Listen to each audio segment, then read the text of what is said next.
Hello friend, welcome to day 11 of 7:30. We're looking at Genesis chapter 11. From the New Living Translation it reads, At one time all the people of the world spoke the same language and used the same words. 2. As the people migrated to the east, they found a plain in the land of Babylonia and settled there. 3. They began saying to each other, Let's make bricks and harden them with fire.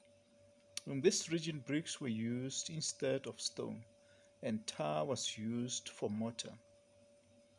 Then they said, Come, let's build a great city for ourselves, with a tower that reaches into the sky. This will make us famous and keep us from being scattered all over the world. 5. But the Lord came down to look at the city and the tower the people were building. 6. Look, he said, the people are united, and they all speak the same language.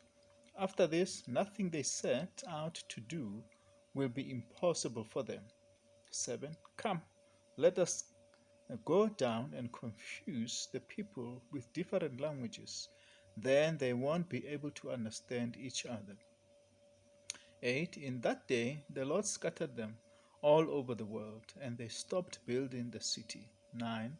That is why the city was called Babel, because that is where the Lord confused people with different languages. In this way he scattered them all over the world. 10. This is the account of Shem's family. 2 years after the great flood, when Shem was 100 years old, he became the father of Arphaxad. After the birth of Arphaxad, Shem lived another 500 years and had other sons and daughters.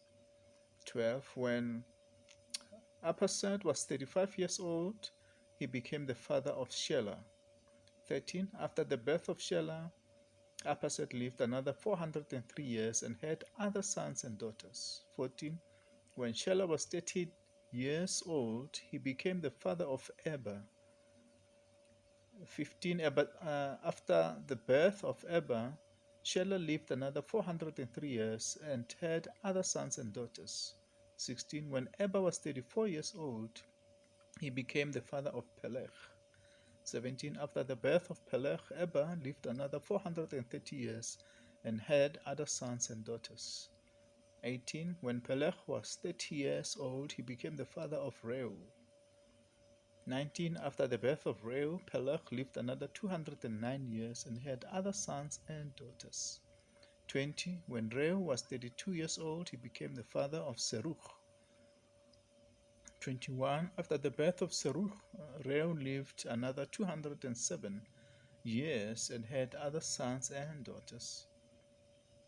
22. When Sarah was 30 years old, he became the father of Nahor. 23. After the birth of Nahor, Serug lived another 200 years and had other sons and daughters. 24. When Nahor was 29 years old, he became the father of Terah.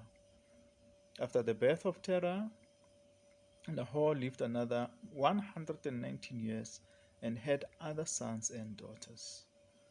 26. When Terah was 70 years old, he had become the father of Abram, Nahor, and Haran. 27. This is the account of Terah's family. Terah was the father of Abram, Nahor, and Haran. And Haran was the father of Lot. 28.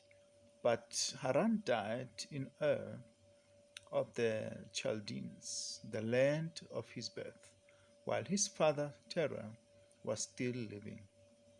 29. Meanwhile, Abram and Nahor both married. The name of Abram's wife was Sarai, and the name of Nahor's wife was Milcah.